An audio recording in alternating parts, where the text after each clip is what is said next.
On this week's episode of Ride the Lightning, the Tesla unofficial podcast, Tesla continues to have trouble doing business in Texas, but this time it affects existing Tesla owners as well as Tesla itself. Plus, Canada proposes new EV incentives that seem to very specifically omit Tesla. The Referral program returns in a new format. Tesla says regular maintenance schedules aren't needed after all, and more.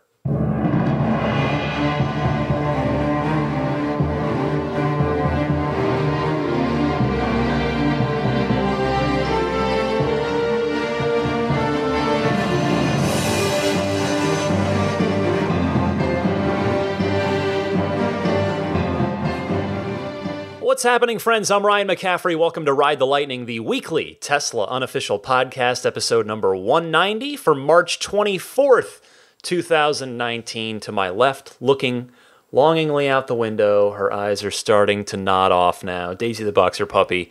And I'll tell you, there is just never a dull moment in the world of Tesla. You would think that if ever there was going to be a slow news week with not a lot for me to cover on the podcast this week, that it would have been this week in the wake of the Model Y reveal and just the unbelievable onslaught of huge news we've had over the last couple weeks.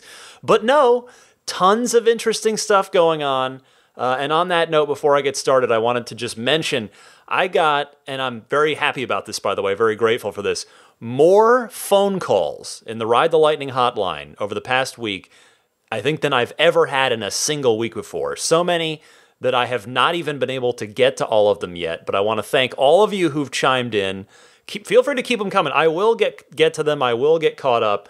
But again, there have been so many, which is great. So I've got a packed hotline later in the show, just a lot, mostly all talk about the Model Y, your reactions to it. I'd asked for them, and you kindly provided them. So if you don't hear yourself on this week's show, know that I will get to you. I promise. The monthly Patreon exclusive bonus episode that should be coming up ideally next weekend, worst case the weekend after, that is going to be a super, super packed episode there as well. So with that, let's get started with the news this week. And I kick it off with the title story, the one that you're probably looking at the title of this episode going, what is he talking about? It is this. There is a situation that has gotten worse in Texas for Tesla, a state that has never allowed Tesla to sell directly to consumers. The Dallas Morning News reporting that a new bill in Texas, State Bill 1415, is being put forth that would block Tesla from even servicing, let alone selling its vehicles in the Lone Star State. So there are 6 service centers in Texas that would be affected by this. Not to mention, literally every single Tesla owner in the state. The following comes from the Dallas Morning News, quote, State Senator Kelly Hancock, a Republican from the North Richland Hills District, told the Dallas Morning News Tuesday that the code the bill would amend has long been on the books. He said that after reaching out to the Department of Motor Vehicles, his office determined that Tesla was actually in violation of existing law. Tesla's statement is this, quote, wrong part of my notes. Hancock said his legislation is intended to, quote, reduce over-regulation of vehicle manufacturers in Texas. SB 1415 won't impact how cars from any manufacturer are serviced and repaired, he said, adding that reports otherwise were, quote, the definition of fake news, end quote. So the statement obviously did not specifically mention Tesla, but here is Tesla's response now that I'm in the right place in my notes. Tesla saying, quote, the result would be to threaten Tesla's maintenance facilities in Texas and leave Tesla drivers with very little recourse in terms of keeping their vehicles running safely in the state. And Tesla also called it a, quote, targeted attack, end quote.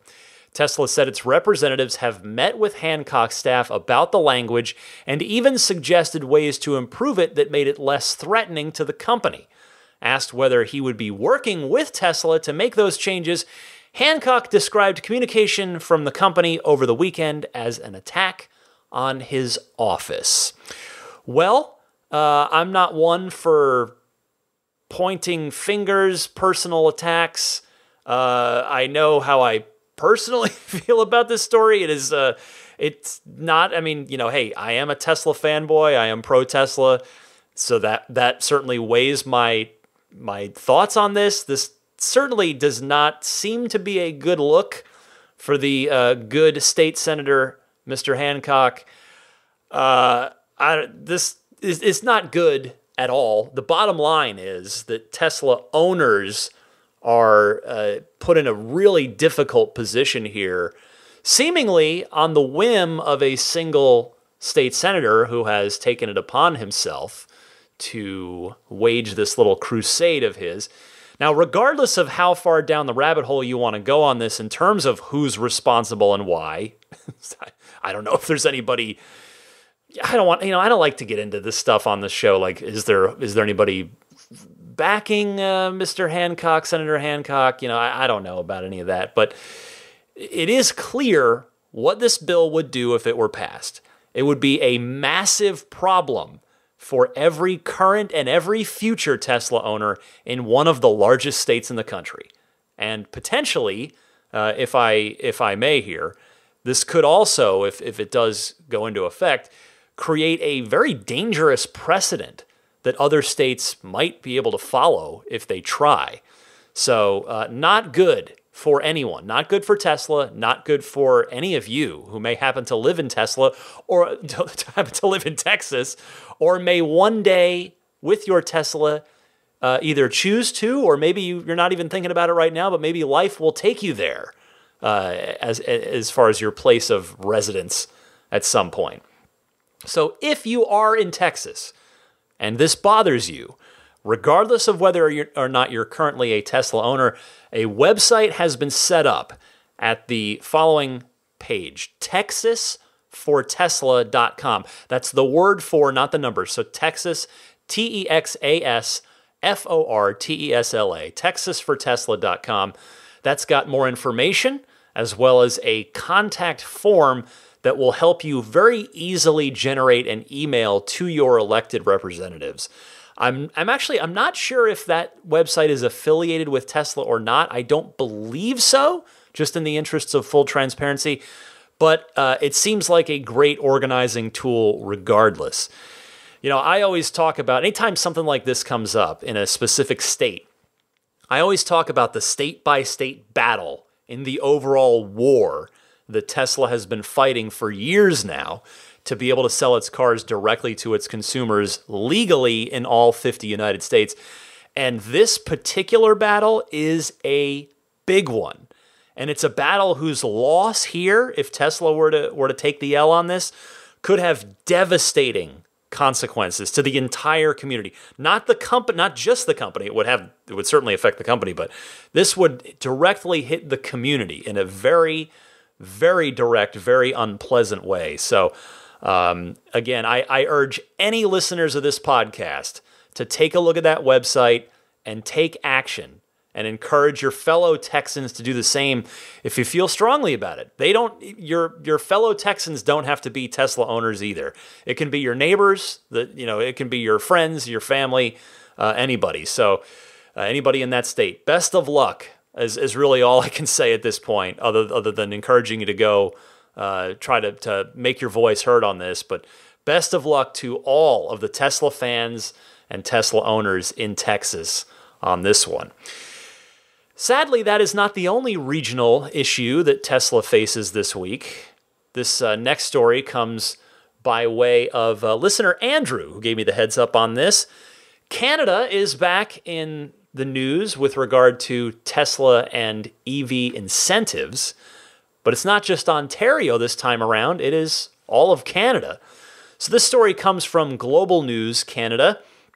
The government in Canada proposes spending $130 million over 5 years, starting this year, to install new recharging and refueling stations for electric and hydrogen fuel cell vehicles in remote locations, in workplaces, public parking spots, and commercial and residential buildings.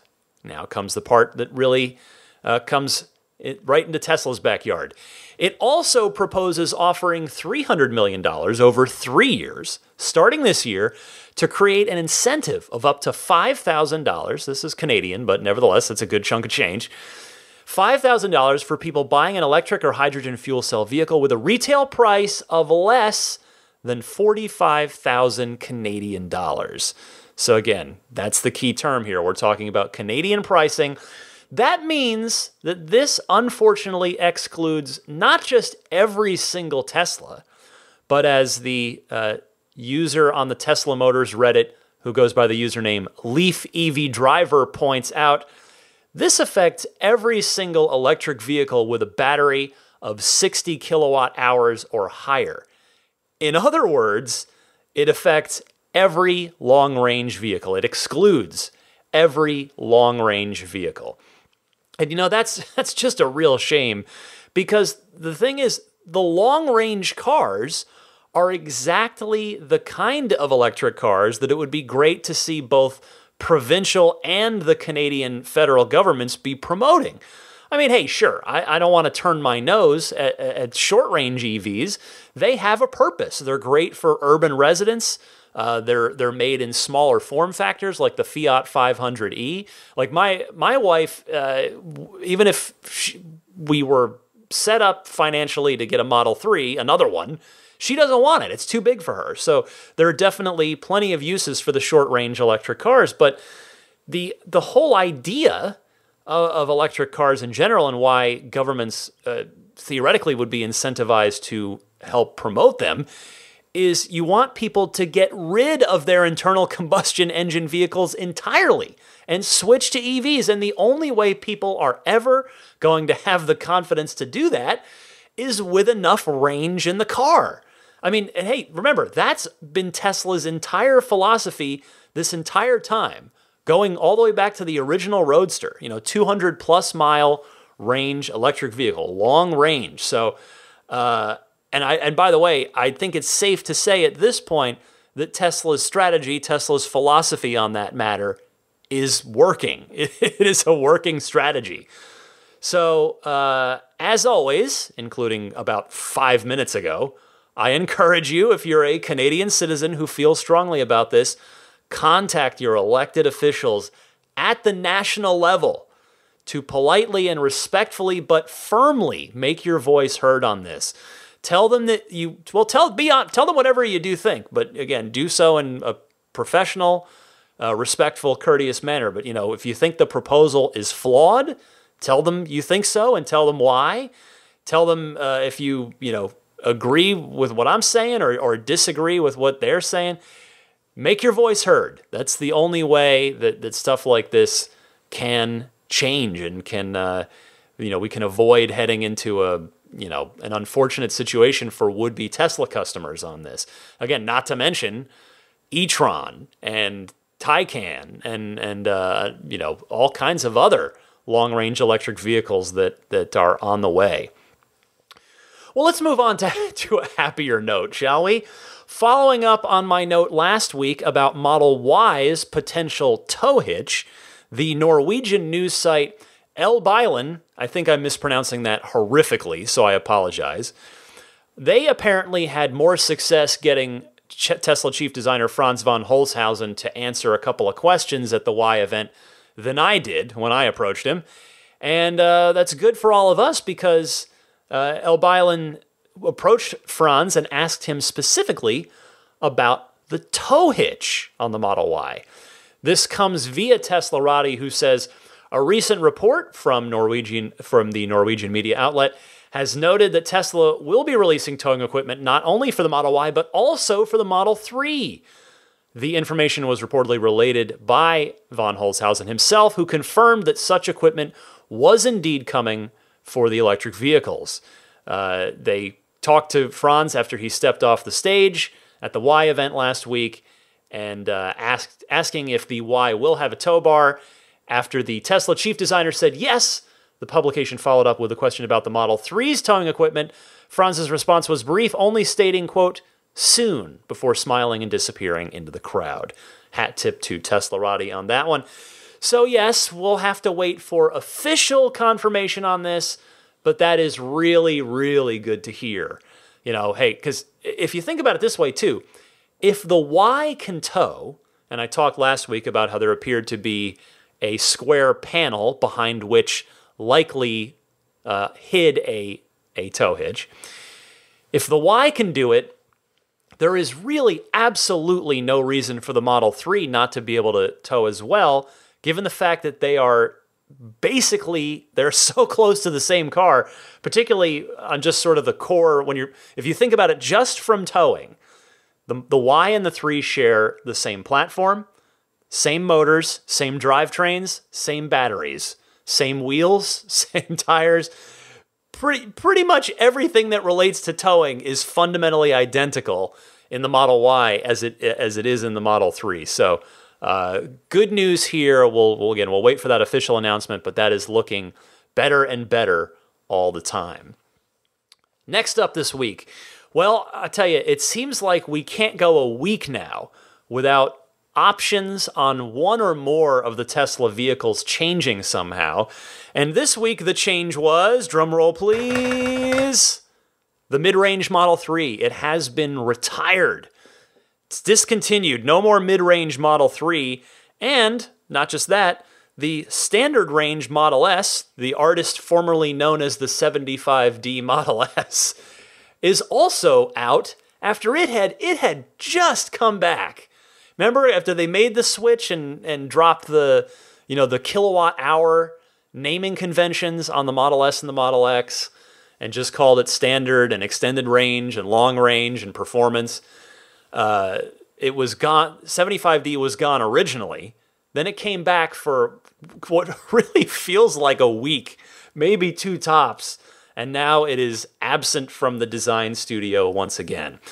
Well, as it pertains to the mid-range Model 3, I will say that this is not unexpected, because Tesla even said at the time that they started offering the mid-range Model 3 last fall that they basically hacked the pack together to be able to offer a similar value when you factored in the what was at the time the full federal tax credit.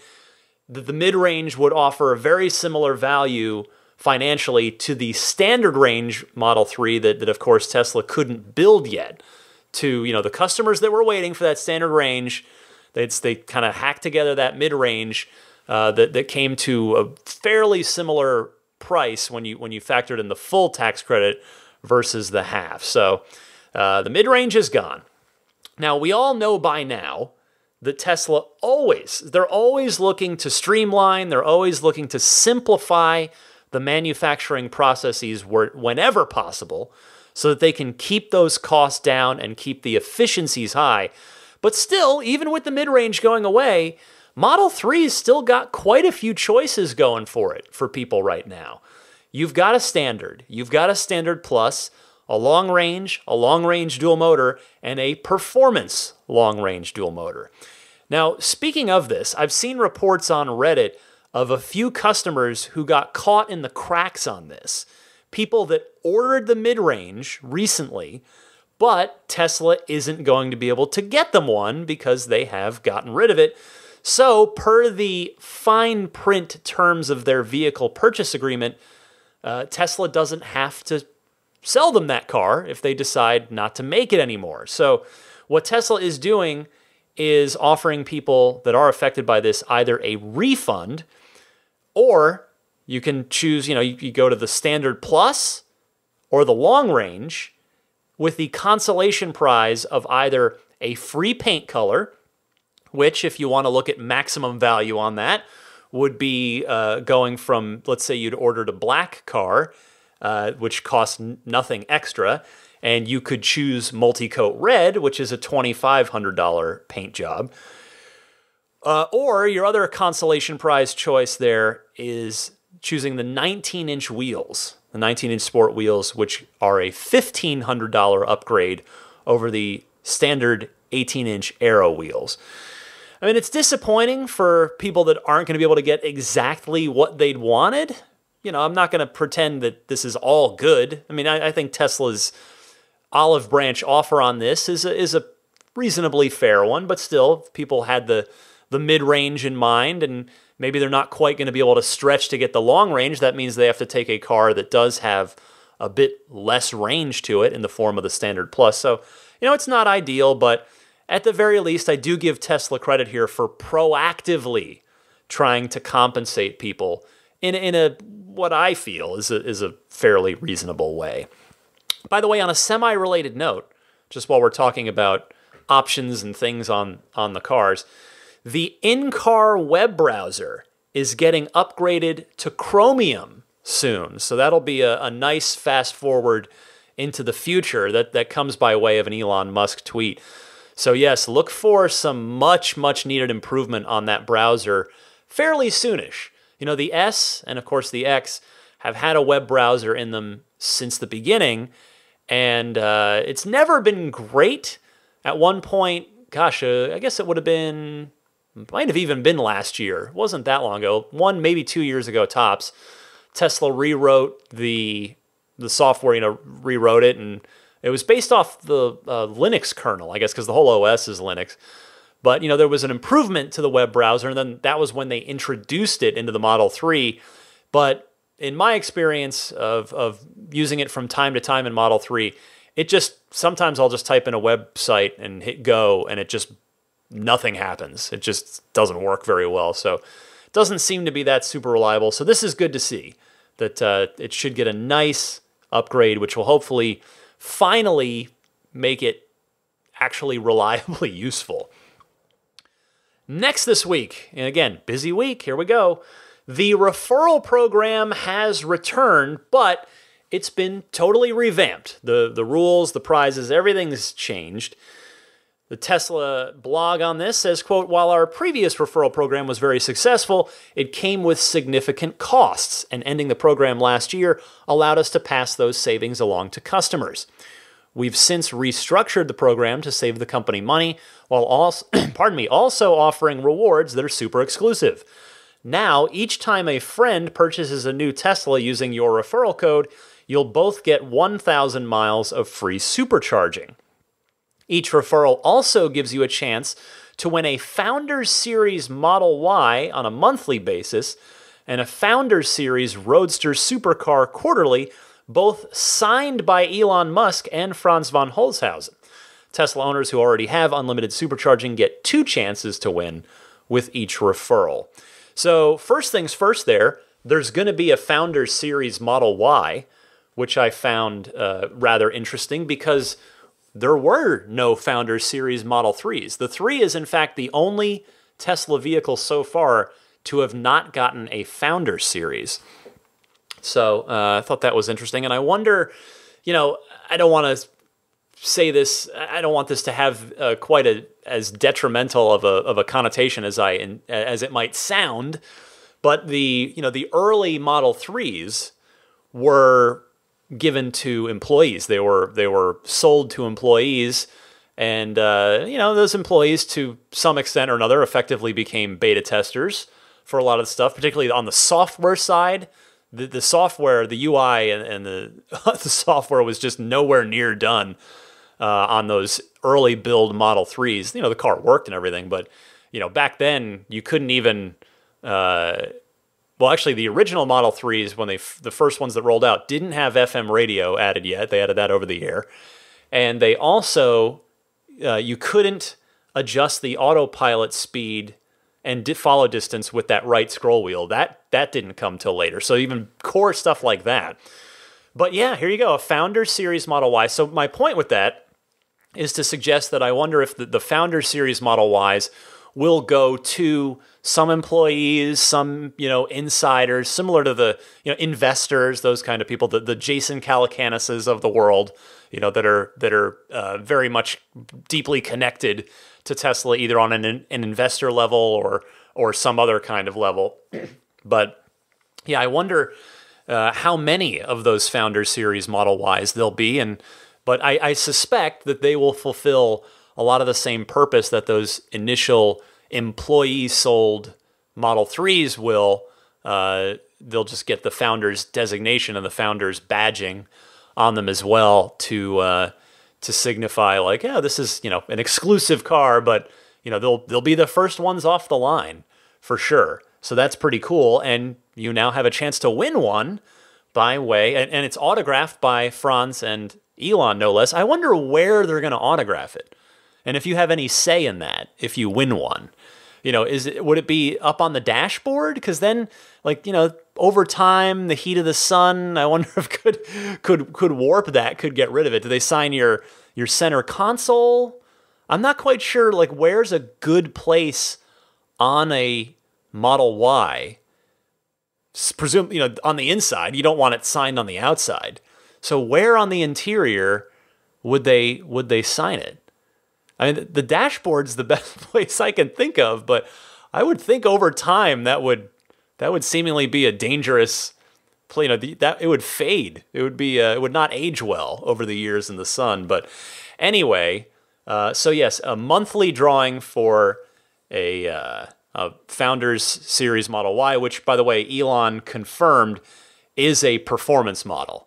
That was a reasonable assumption based on previous Founders Series Teslas, but in a follow-up tweet, Elon mentioned winning the performance Model Y. So the Founders Series Y will presumably have everything, every single option, from performance and the 20-inch wheels and probably autopilot and full self-driving, and presumably the white interior if you want it. All that stuff will be included with it. But it'll be a monthly draw for the Model Y, and then it will reset. So let's say you get 5 referrals in April. There's a drawing for Model Y, and I think then it just resets for everybody for May, so that everybody has sort of a fresh chance to go at it again. They're trying to make it more fair. To that note, the people that have won Roadsters can't win a Roadster, which is 100% fair. That's absolutely how it should be. I will tell you the exact same thing that I said after I got my 105th referral with the Roadsters, is please use other people's codes and your friends, your Siri. I somehow activated Siri. That was weird. Anyway, use other people's codes where you can. Other people in your life, in the community, your friends, your family, what have you. But if I happen to be the only sort of Tesla owner in your life, and you just need to get the 1,000 miles of free supercharging, my code is there. You are welcome to use it, so that you can at least take advantage of the benefits. So mine, again, is Ryan73014. So to order your car with it, it's ts.la/Ryan73014, and that will take you into the design studio where you can choose SX or 3 and then pick your car. But the referral program's been very, very good to me, thanks to you guys. So would love to see all of you get some tickets into that referral, get some referrals, and get a shot at the Y every month, and then the Roadster, the Founder Series Roadster, every quarter. So we'll see. Good luck to everybody on that. But yeah, my code's there if you need it, but do with it what you will. Anyway, let's move on. Tesla is eliminating regularly scheduled service. You might think, wait a second, that doesn't sound good. No, it turns out Tesla's reams of data, you just don't need it. Via Teslarati, once again, another tip of the hat to them. Quote, Tesla will no longer be offering an extended maintenance plan in favor of specific service recommendations on an as-needed basis. Having analyzed billions of miles of real-world driving data from its worldwide fleet of vehicles, combined with internal engineering studies on vehicle reliability, durability, and safety, the electric car maker found that there was less of a need for customers to bring their vehicles in for annual service, when in many cases the vehicle did not require maintenance like a traditional gasoline car would. In place of an annual maintenance checklist, Tesla owners will only need to bring their cars in for service when there's a service need on a specific component at a specific interval. This will enable cars to stay on roads for longer periods of time. Well, that's good. And by the way, this I think explains why we never got an extended warranty option for the Model 3. It was just never something that Tesla ever communicated. And, it should prove to be good news for all of us in the long run, because it should, and this, by the way, applies not just to the 3, everybody, 3, S, and X. This should mean that we spend even less money. I mean, Tesla talks about spending less time in service. Hopefully, it also means we spend less money on service if rather than paying something every year to do an annualized thing, you are servicing at less frequent intervals on an as-needed basis. So, yeah, hopefully we'll save some money in the pocketbook there as well. Now, in the early days, the early Tesla days, talking S and X specifically here, the S and X owners were recommended to bring their cars in for a battery check every single year. Just come in, check the battery. And I believe, if memory serves correctly, it was something like $600. I mean, I think they would do an alignment. They'd do a whole thing for you. It wasn't just checking the battery. But it was a decent chunk of change. I'd have to ask my cousin Pat. Pat's had his Model S since early 2013. He would remember exactly what that number was. But anyway, Tesla can now do a lot of diagnostic remotely and a lot of stuff remotely, actually. So that combined with the fact that, they're trying to do as much service as possible in a mobile capacity, where they just come to you, that, should hopefully make the service experience as painless and as customer-friendly as it can possibly be. This is super good news. This is, this can only make people happier by not having to bring their cars in as much, and particularly when Tesla will just come to you a lot of times to take care of things. All right, we seesaw back from good stories, from fun stories, to another bit of drama here, from the Texas drama and the mild Canadian drama. Now to this one. Tesla is suing a former engineer for allegedly taking proprietary information before leaving the company to join a Chinese EV startup, and separately, a few other ex-employees are getting sued as well. This story comes via Reuters, tip of the hat there.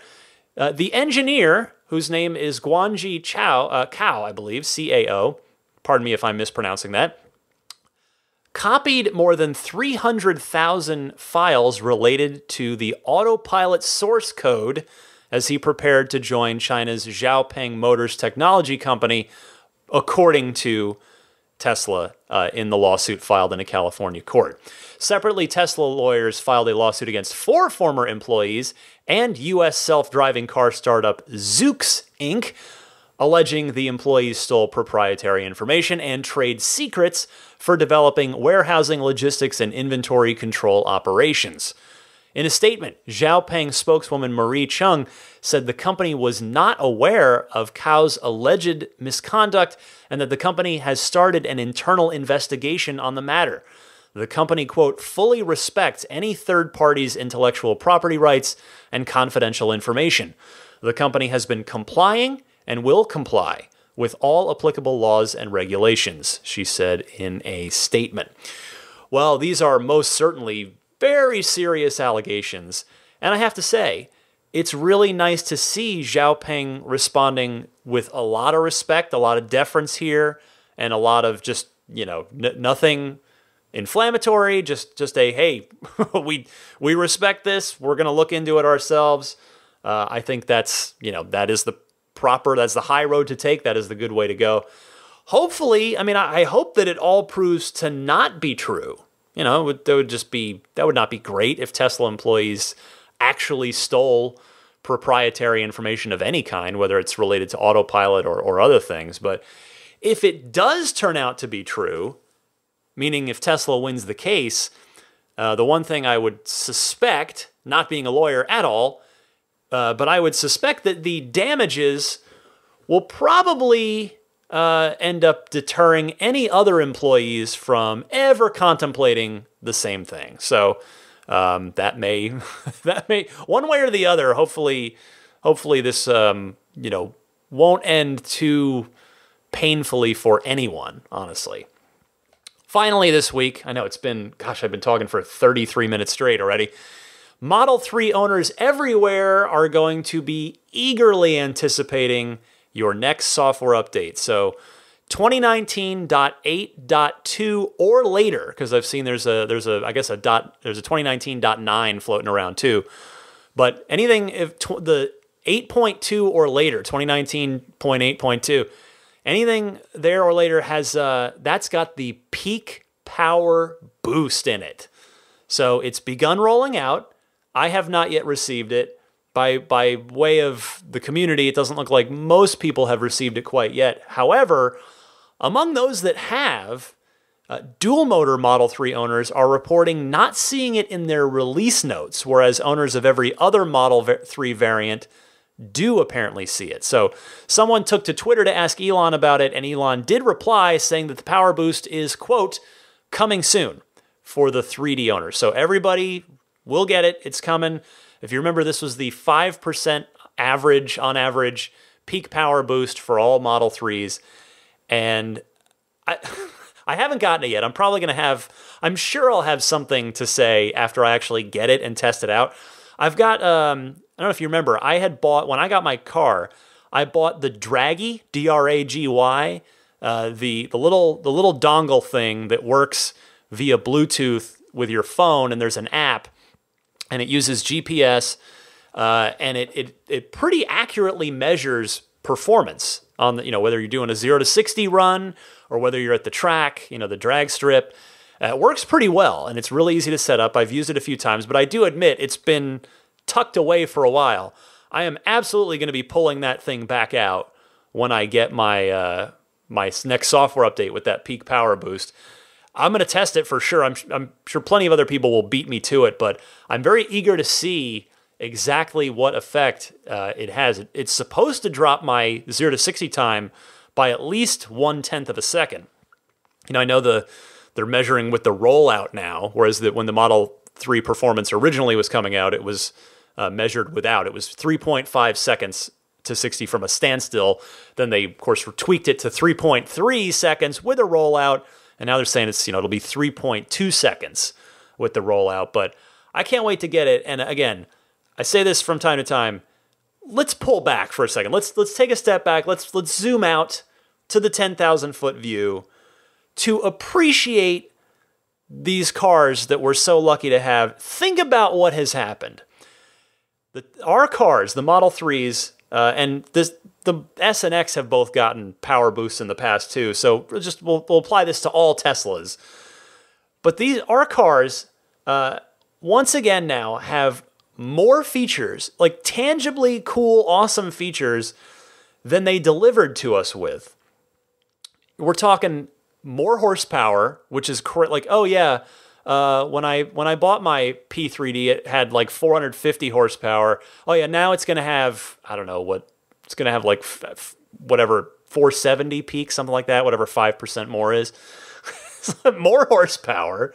Sentry mode, so a decent security, hopefully a good security system / deterrent. Dog mode. Navigate on autopilot, at least that wasn't there when I bought my car. I know it's always different for whenever you take delivery, as far as what new features you've gotten.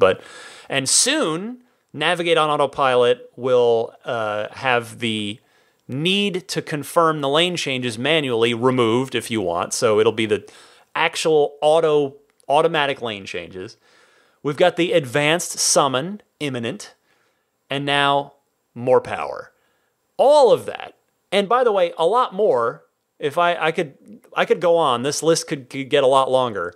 So all that stuff and more, all for free, all since we took delivery.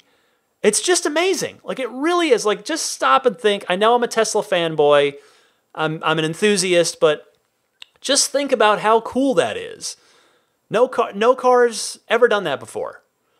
You'd have to, you maybe get to go to the dealer and get some, I don't know, little update to, I'm sure there have been a few examples here and there of internal combustion engine cars that can get some little upgrade later from the dealer. But it's just incredible what Tesla has done. It's amazing. I love it. I'd rather be guilty of being overly enthusiastic than overly cynical. This is just cool. And the peak power thing is, it goes back to the Tesla, the Elon clip that I play at the very, very, very end of every episode now, from when he was on Joe Rogan, and he said that a Tesla is the most fun thing you can possibly buy. This power boost is in the spirit of that. Did they have to do that? No. But Tesla ran their tests, they got their data, and they figured out, hey, we can do this. We can get a little more oomph out of our motor output without damaging the motors, without negatively affecting the car or its reliability in any way. So let's do it. And that's so cool. I love it. All right. You know what? Actually, there was one more thing. Just a reminder, next weekend is the end of the quarter, the big EOQ for Tesla. So, and they are once again readying a just huge delivery push, but it's a little bit different this time around. Here is an excerpt from a company-wide email sent from Elon, tip of the hat to Business Insider for getting a hold of this and putting it up. Elon saying to employees, quote, "For the last 10 days of the quarter, please consider your primary priority to be helping with vehicle deliveries. This applies to everyone. As challenges go, this is a good one to have, as we've built the cars and people have bought the cars, so we just need to get the cars to their new owners. What has made this particularly difficult is that Europe and China are simultaneously experiencing the same massive increase in delivery volume that North America experienced last year. In some locations, the delivery rate is over 600% higher than its previous peak. This was further exacerbated by supplier shortages of EU spec components and a sticker printing error on our part in China that were only resolved in the past few weeks. North America is also stressed, as the final month of this quarter is almost all North America builds. Moreover, for the first 2 weeks of March, most cars were sent from our factory in California to the East Coast to ensure arrival before the end of the quarter. The net result is a massive wave of deliveries needed throughout Europe, China, and North America. This is the biggest wave in Tesla's history, but it is primarily a function of our first delivery of mass-manufactured cars on 2 continents simultaneously and will not be repeated in subsequent quarters." End quote. So as Elon says, this is definitely a good problem. It's a good problem.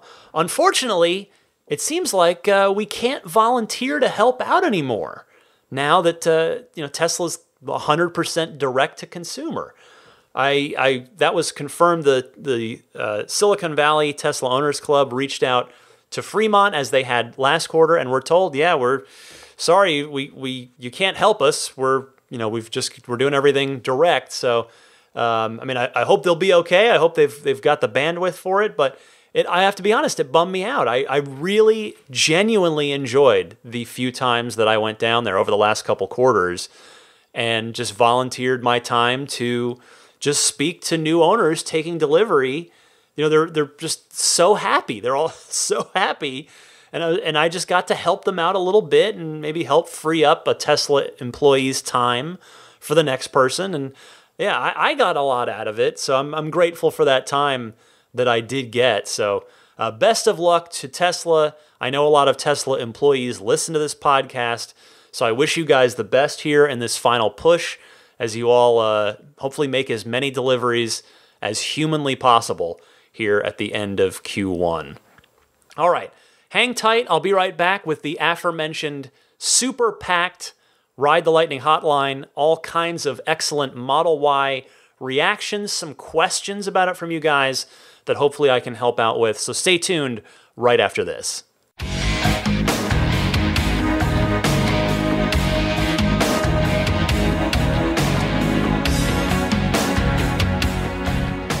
This week, Ride the Lightning is brought to you by AmpUp. AmpUp seeks to build the world's largest reservable EV charging network out of shared private and home chargers, while it also aggregates 9 public charging networks, including ChargePoint, Tesla, EVgo, and Blink, for maximum convenience. Yes, that means if you're an apartment-dwelling EV owner or otherwise don't have home charging, this app is for you. Hosts set hours for sharing on the charger, allowing different schedules every day of the week and weekends. Hosts also set the price per hour for using the charger. Drivers pay via credit card, and reservations are instantly confirmed for drivers since hosts set up the schedule beforehand. AmpUp is incubated by the world-famous Y Combinator. Its creator Tom is not only the president, he's also a client. Tom hopes AmpUp can help get more people over the range anxiety hump and boost EV growth. So check out AmpUp today on the App Store and Google Play. All right, thank you to AmpUp. Now, Ride the Lightning Hotline, so much to get to, so let's get right into it. But first, the quick reminder of how you can participate, because I welcome it, I love it, I appreciate it. If you want to call in with a Tesla-related comment, question, or discussion topic, you can do so in one of two easy ways. Either use your smartphone's built-in voice recording software and record a 1 to 1.5 minute, 60 to 90 second question, and then email that file to me at teslapodcast@gmail.com. Alternatively, you can send that same 60 to 90 second question to the Ride the Lightning hotline. It's you basically just call in and leave a message. It's a toll-free number, and the number is 1-888-989-8752. That's 1-888-989-TSLA. And if you know someone special with an upcoming birthday, anniversary, graduation, or some other special occasion, you can give them a unique gift of recorded voices from friends and family telling them why they're special. The recordings can be podcasted or put onto a keepsake. Visit lifeonrecord.com to learn more. Let's kick it off with Elliot in New York City, who thinks the Model Y presentation lacked a bit of pizzazz, but he's got some constructive feedback for the Y event. Elliot, take it away. Hey Ryan, this is Elliot again from New York City. I'm still soaking up all the details from last night's presentation. I know you were there, so you probably had a blast. But I couldn't help but think that they missed out, or Tesla missed out, on a major, major opportunity here.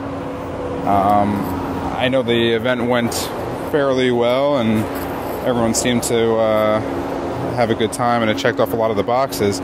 But I think from the threads and from the YouTube analysis, it seemed to have lacked some sort of pizzazz or luster that some of the other previous presentations have had, and maybe it's a fault of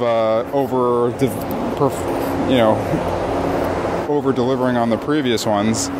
But I couldn't help but wonder why they didn't just save the Model 3 $35,000 announcement from 2 weeks ago only, as well as the V3 announcement from not too long after that, Supercharger, and just have them all on the same night without any details being released prior, because I think that's what sort of killed some of the excitement, the fact that we knew mostly everything that was being announced last night.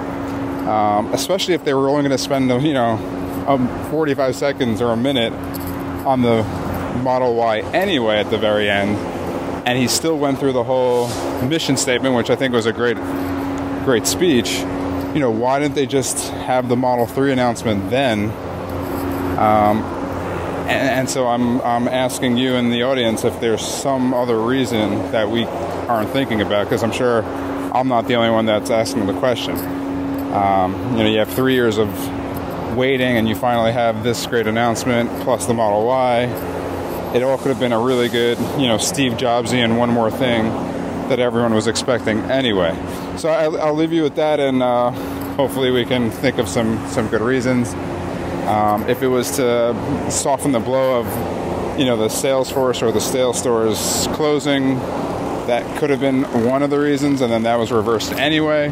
So I know hindsight's 20/20, but now that I think about it, they probably want more stores because no one's going to be able to see the Model Y now for a while, and then you'll have the pickup truck later in the year. So I don't know. There's got to be a reason for not doing a really good show versus dripping them out over a course of only 2 weeks anyway. Thanks again, and great show. Talk to you later. Bye. I think you raise a valid question, Elliot. And in hindsight, as you mentioned, maybe they would have wanted to do it as one big event. As somebody who deals with PR people and video game publishers who all very carefully strategize their messaging and their announcements, I think I can try to lend a bit of perspective for how I believe Tesla may have thought about it. First, they may have thought that it would be good momentum for the company to strike with 3 big announcements in the span of 2 weeks. Think of it like a boxer landing a flurry of punches, $35,000 car, bam, V3 supercharging, bam, just pow. I tried to say pow and bam at the same time. Pam, Model Y, uppercut. Anyway, they'd stay in the news in a positive way for 2 straight weeks, which could fire up employees, fire up shareholders, fire up fans, and potential customers alike. But the other side of that is what I can liken in the video game world to the E3 press conference approach. E3, if you're not familiar, if you're not tied into the world of video games at all, which is perfectly understandable, E3 stands for the Electronic Entertainment Expo. It's the game industry's annual convention, happens every June in Los Angeles, where the major game companies are expected to make major announcements in a 60 to 90 minute or so press conference typically. Now, Tesla could have treated this like one of those, and I think what you were getting at, Elliot, they could have opened with the $35,000 Model 3 announcement, which, by the way, I think they definitely needed to make prior to the Y's unveiling, even if that prior timing is only by an hour at the same event. And the reason I think they needed to do that is to stave off any narrative that, Tesla's got a new car, but, they were never able to reach the $35,000 price objective on the last one. So, that would have looked bad.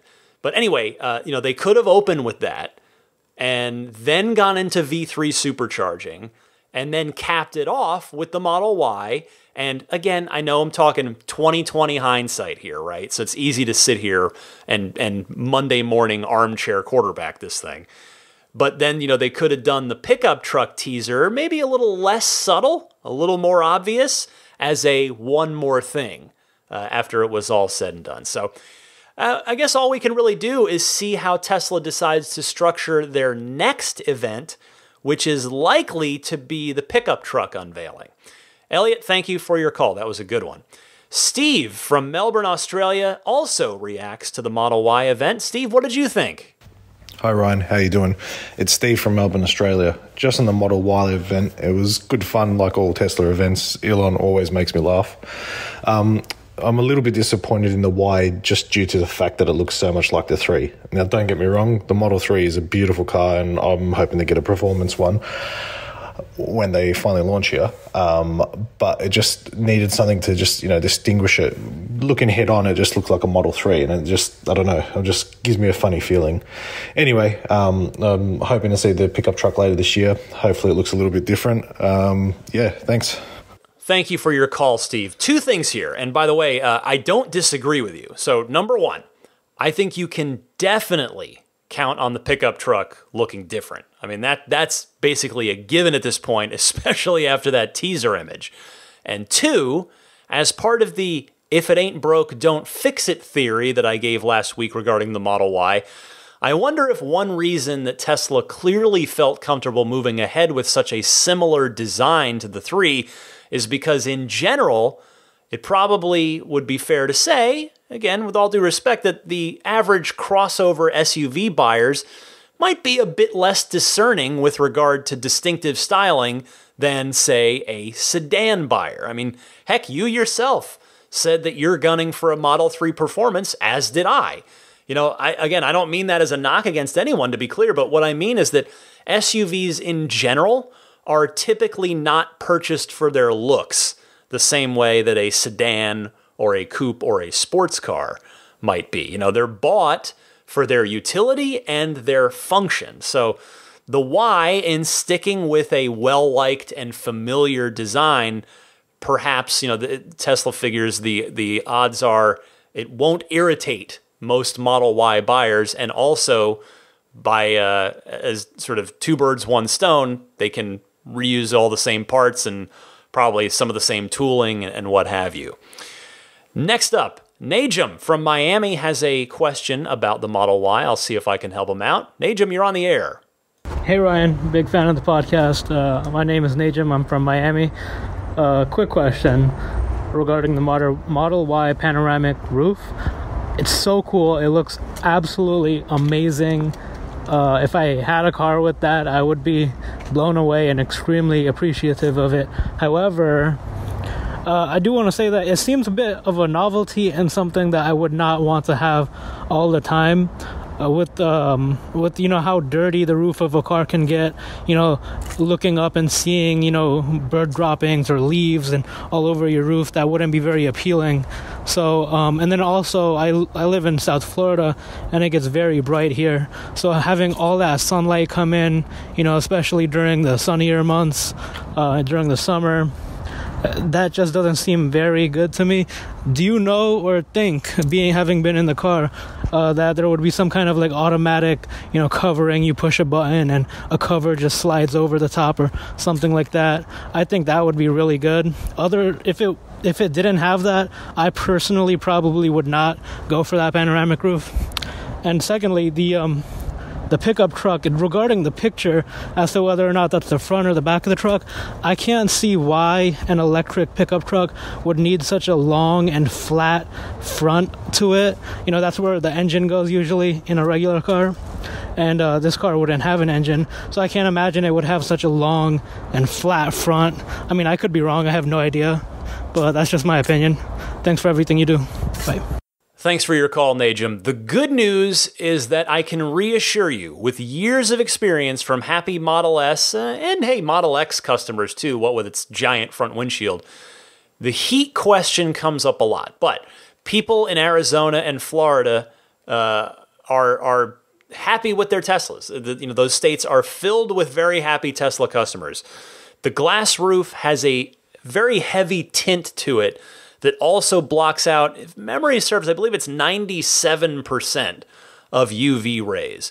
Remember too, you know, the thing to always remember compared to just about any other car out there, you can always use the Tesla app to precondition the car before you get into it as well. You know, you can turn on that air conditioning when you're still, you know, in the restaurant or wherever you happen to be before you come out to the car. Get that car nice and cool or hot, you know, or warm it up if it's the winter time.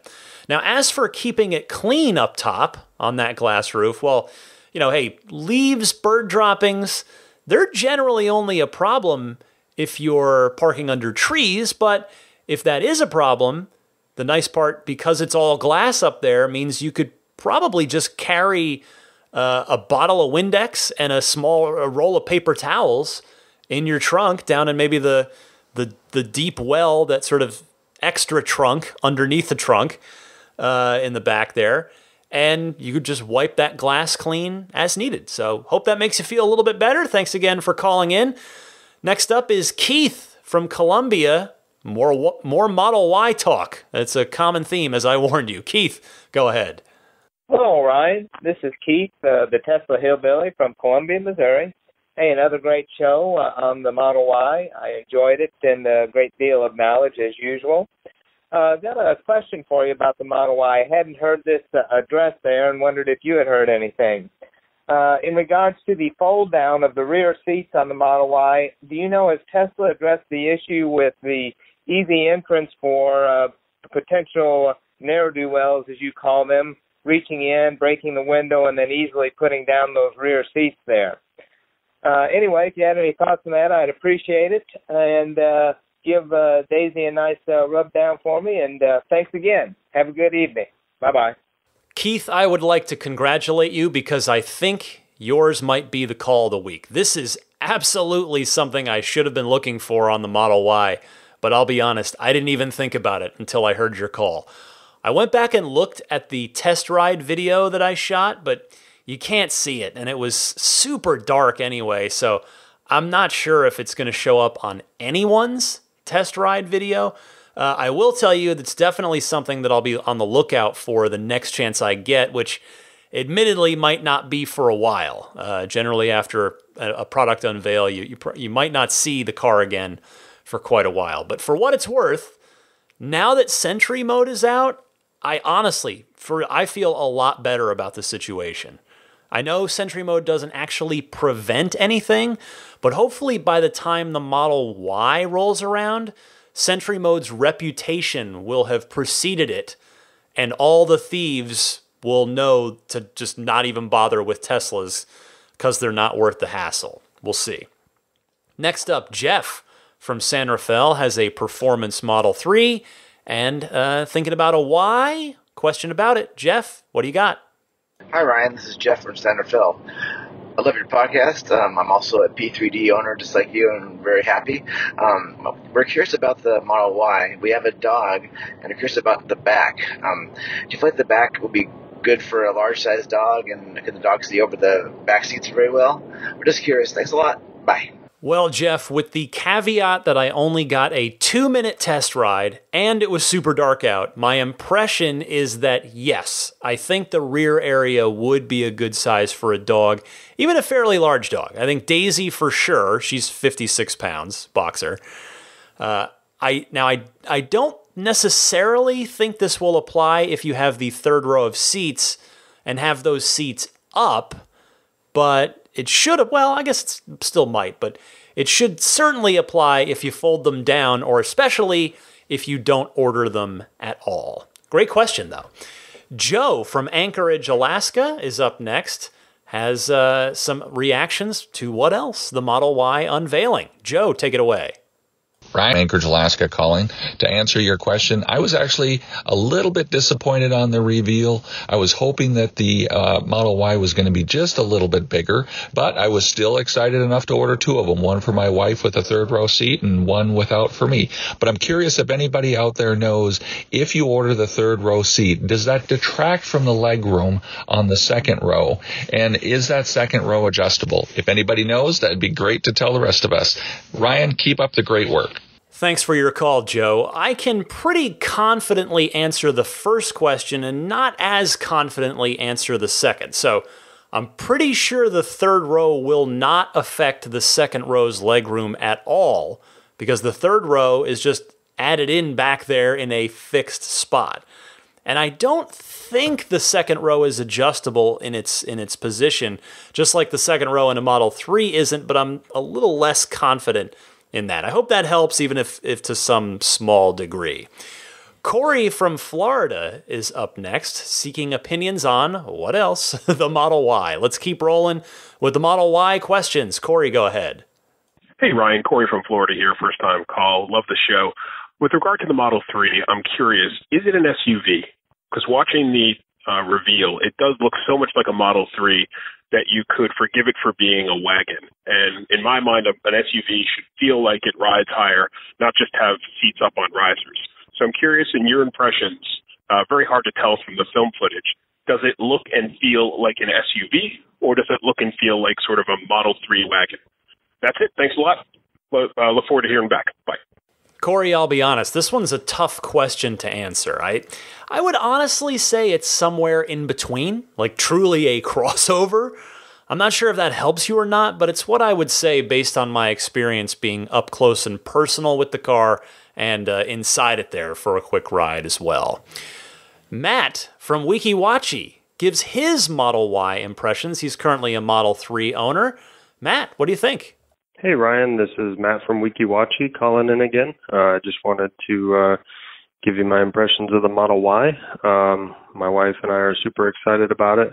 We currently have a dual-motor Model 3, and we were waiting for the Model Y to find out if it had third-row seating, which obviously we all know it does. So we did go ahead and put down an order on it. We do know the third row is small, but we think it'll be perfect for our small children, and that, but, the price of that compared to even a certified pre-owned Model X is quite the difference.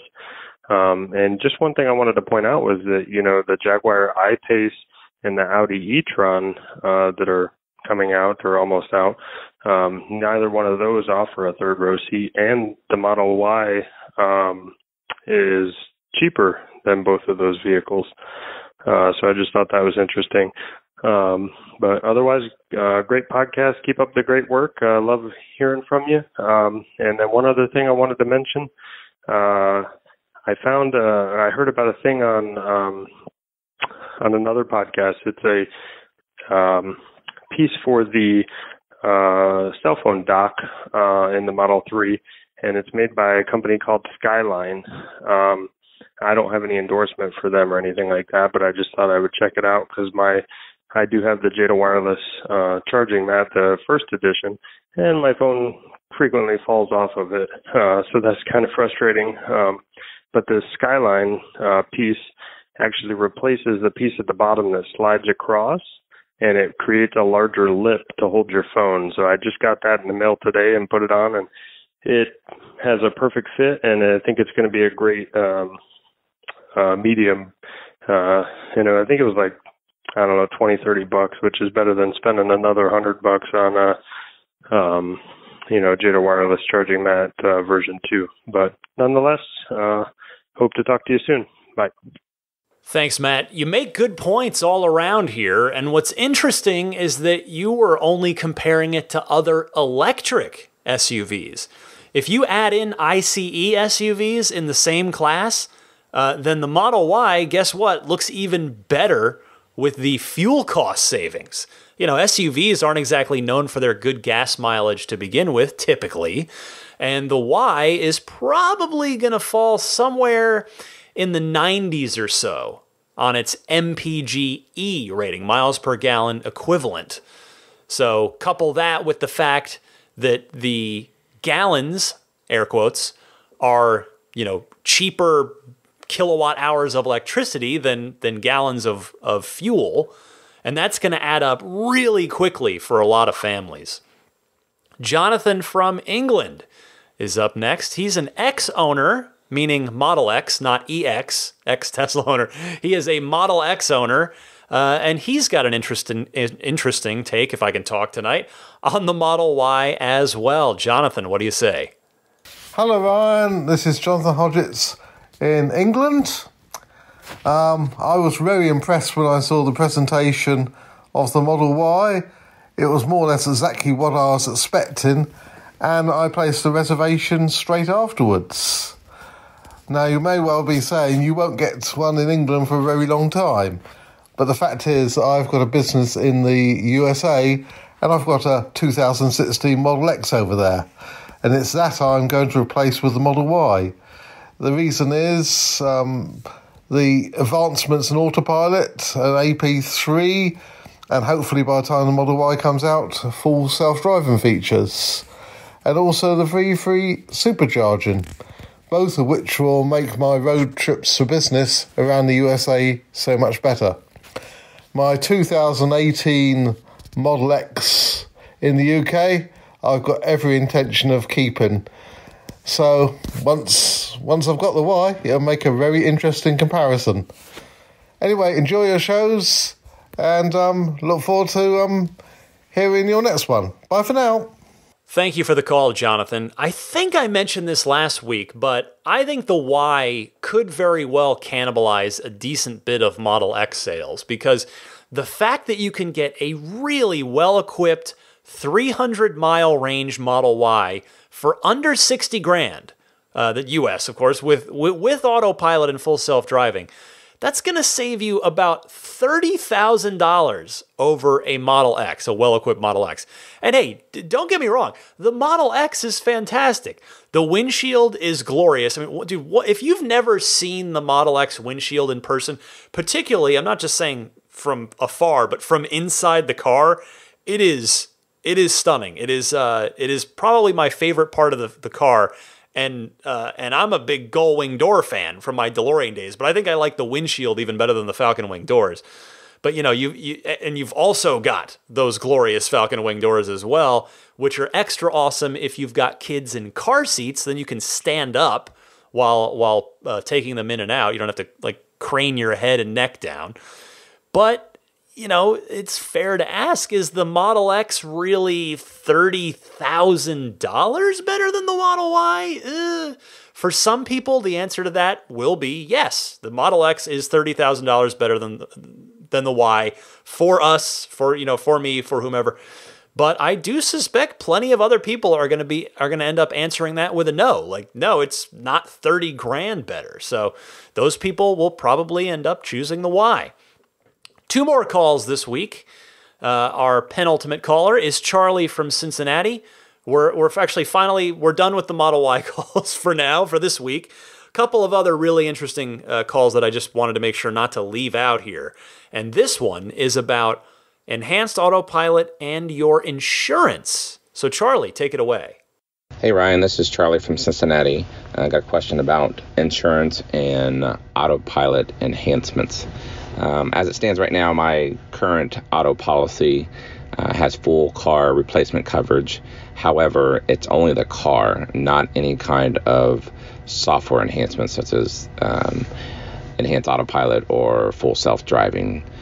So I'm wondering if any other person out there has ran into this issue where if we were to get into a car accident and it's a total loss, I would actually have to rebuy or repurchase the enhanced autopilot and full self-driving, which as it stands right now looks like around $8,000 or whatever that is. So, and that's a substantial amount, anywhere from 10 to 20% of your total car's value. So I did get a premium quote for a custom add-on. However, it also covers any kind of theft of the custom add-on, which obviously you cannot steal that, or even if it's damaged, that would be a software issue, and Tesla would replace that. So I don't quite think that they understand how to insure this. So wanted to see if anybody out there has heard of this, where the insurance company has figured this out, or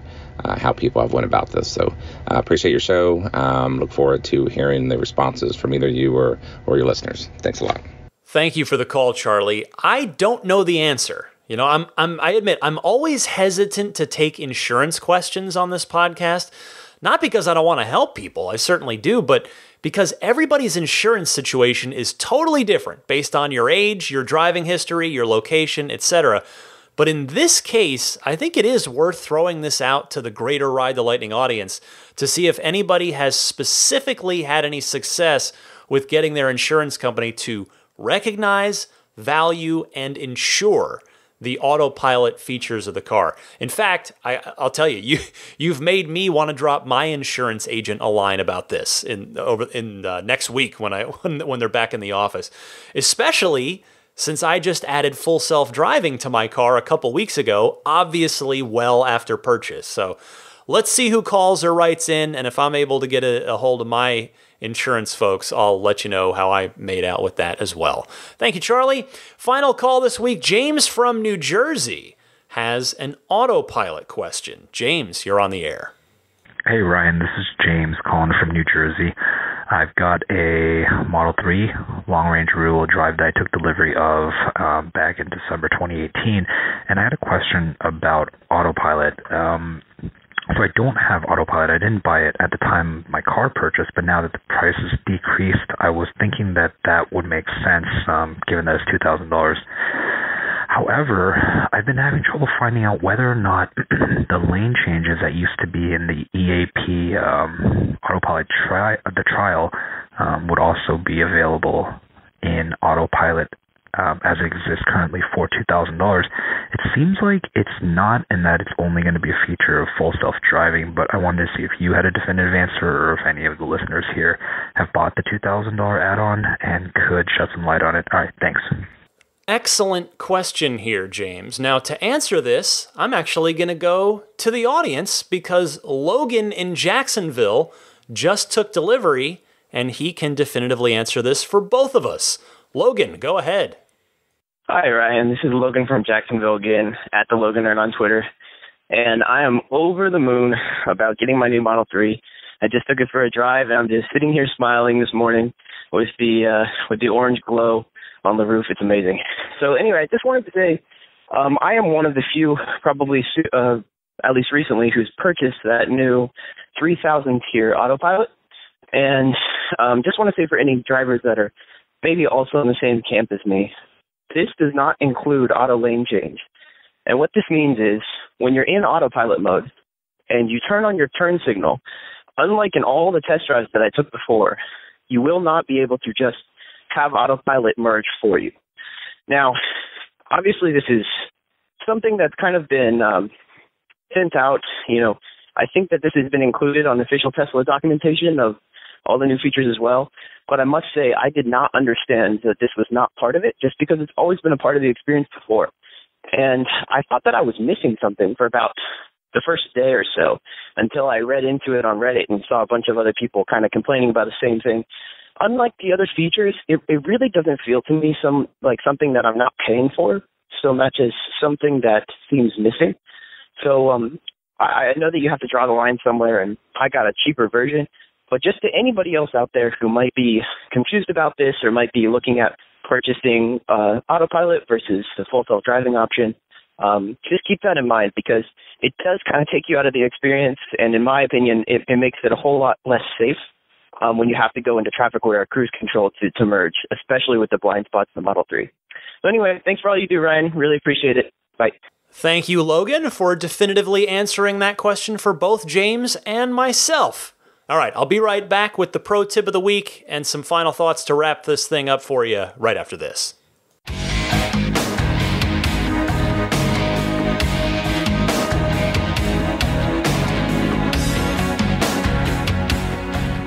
Well, nothing really new or noteworthy with me in the spirit of adventure. I'm just waiting for that peak power software update so I can go take the Draggy out of the drawer and fire it up and see what my 0 to 60 time is now. But hopefully by this time next week, we'll have the answer to that. For now, though, let's do the pro tip of the week. It's a good one that comes from Gil in San Diego. Gil, go ahead. Hey, Ryan. Gil from San Diego. This is a little bit of a pro tip. For those that haven't seen it and haven't had it advertised on their Instagram, there's something called a 3-tray, which you can get at Amazon. It works really well. It goes in the spot right underneath the area where you put your cell phones, and I actually use it for sunglasses and coins and things like that. And it works a lot better than this. It's easier to get to than the center console thing, and then you still have the storage room below. I sent a picture of my car with it in it. I have no relationship to this company other than they advertised to me. But it's worked really great, so I just thought it'd be a helpful tip for folks. Well, looks like it's $22 on Amazon and has free Prime shipping available on that. Definitely looks useful. Thank you for mentioning that, Gil. Again, if you've got a pro tip of the week, something interesting about your car that you think is worth sharing with the rest of the community that might not be super obvious, you can send it in the same way you'd send in any Ride the Lightning phone call. Use the hotline number I gave out earlier or record it on your smartphone and email it to me. All right, time to hit the road. It's been another long episode. I want to first mention Immaculate Reflections. Taking good care of my car, keeping it detailed and protected. The paint protection film, I'm very happy to have it because, as I've told you before, it's saved me twice already from paint damage. So if you're in the Bay Area or taking delivery in the Bay Area and you're in the market for some detailing work on your car, be it paint correction and or paint protection film and or ceramic coating, one of them, two of them, all of them, something else, whatever you want to do, Jeff at Immaculate Reflections can work with you to fit your budget and your needs and desires on that. Check out his website at irdetailing.com.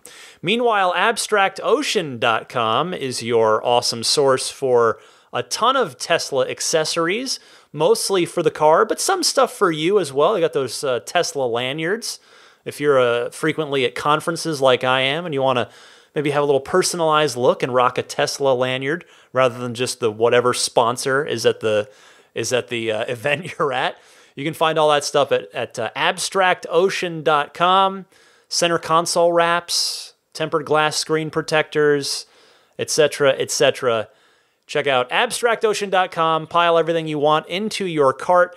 And if you're a first-time customer, use the coupon code RTLPodcast, all one word, RTL Podcast at checkout to get 15% off of your first order.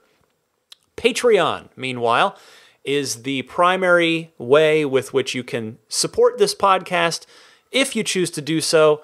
I put a lot of time and energy into it. If you see fit to throw me some support on a monthly basis, I would tip my cap and certainly be grateful. You guys know that. But it is all optional, so if you want to find out more, you can visit my Patreon page, which is found at patreon.com/Tesla Podcast. Patreon is spelled Patreon. Meanwhile, no discount for you, sadly, on the Jada wireless charging pad. But if you have got a Model 3, or maybe you're about to, you're taking delivery, you've ordered the Jada wireless charging pad, they've got the version 2 out now that, again, in my personal experience, definitely a huge improvement over the already good first one. But this one is every bit more awesome. They are, I think they're still $100. So, you know, if you've got a Qi wireless charging capable phone, that's what the Jada wireless charging pad is all about. So again, no discount code, but full transparency. They'll throw me a few bucks if you order it via the referral URL that I'm about to give you here. It's getjada.com. That's JEDA. Getjada.com/REF/8. If you don't already subscribe to the podcast, again, that's a totally free thing. That's just so that subscribing means it will download to you automatically rather than you having to go find a new episode from me each week. So subscribe on your favorite podcast service, whether that's iTunes, Google Podcasts, Stitcher, TuneIn, Spotify. I'm on YouTube. You know, just the audio syndicates out to YouTube as well. Or Stitcher, I think I said TuneIn. TuneIn's the one in the car. So you can find it in your car, in your Tesla as well. So check that out if you are interested in listening in any of those capacities. Meanwhile, we'll close up shop here by, of course, thanking the Patreon producers, the kind folks that are backing me at the producer level.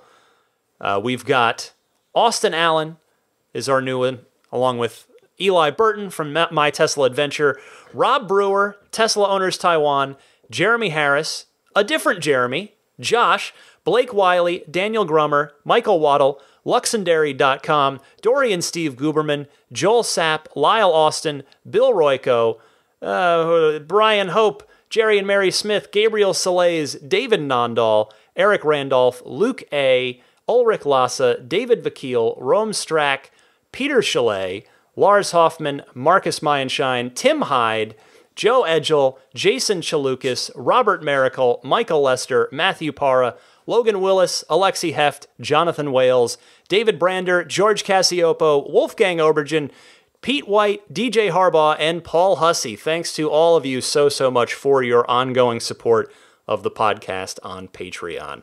It's been a long episode, so I will sign off. Hope you found this one useful. We've got, no doubt, probably another big week of Tesla news next week. So stay tuned. I'll be here with you each and every week, as always, every Sunday at 9 a.m. Eastern Time for she's asleep. She's just stretching out. For Daisy the Boxer Puppy, I'm Ryan McCaffrey. Happy electric motoring, my friends, and I'll see you next week.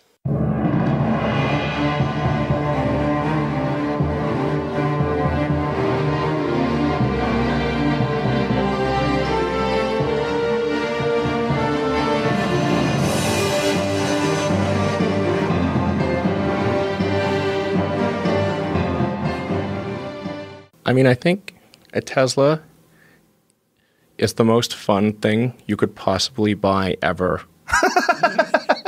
That's what it's meant to be. Well, our goal is to make it's not exactly a car. It's actually a thing to maximize enjoyment. Make its maximum fun.